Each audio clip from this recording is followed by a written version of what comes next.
Okay, guys, itong kanto na to, dyan naghintay si Mark Chapman na nagbabasa ng Catcher in the Rye. No?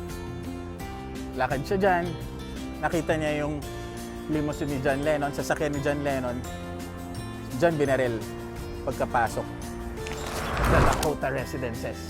Ganyan. Dito tayo kasi sa Central Park nakapasok tayo sa park. Andito tayo sa tinatawag na Upper West Side, Manhattan. No?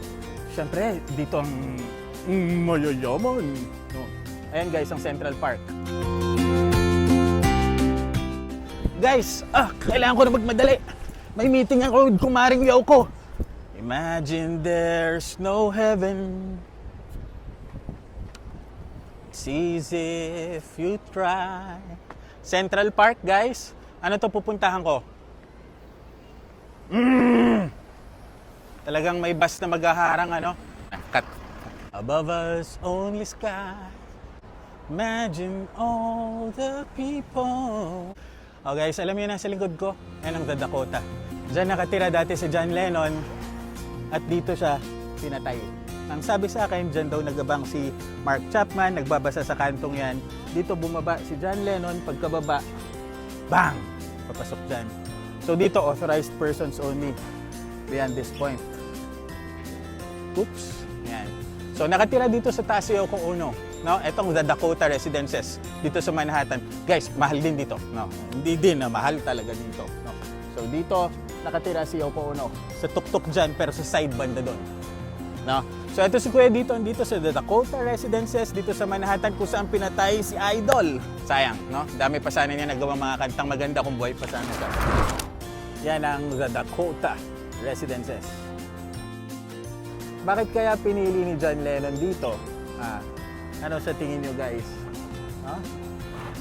Kasi maglalakad lang siya, Central Park na. Yan. Tawid lang siya.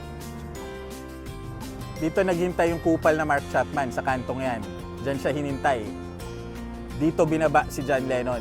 Yan, sa gate na yan. Tapos diyan siya binaril. Diyan nakatira si Yoko Ono. Sa taas. Hanggang ngayon, 95 years old na siya. The Dakota. Para sa ating mga dako. Guys, ayan yung Dakota, di ba? Pasok tayo dito sa Central Park. Madaming tao. Kailangan pakita to sa inyo, guys. Let me take you down, 'cause I'm going to Strawberry Fields. Dami kasing tao lagi nakatambay dyan, nagbibigay pugay So dito nilipat. Nothing is real. Ginastusan ni Yoko Ono to ng 1 milyon. Ganun yata.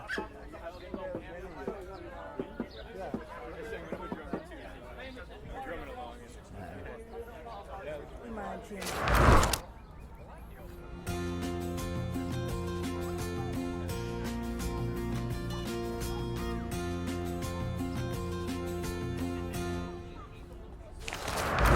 Guys, bigay-pugay.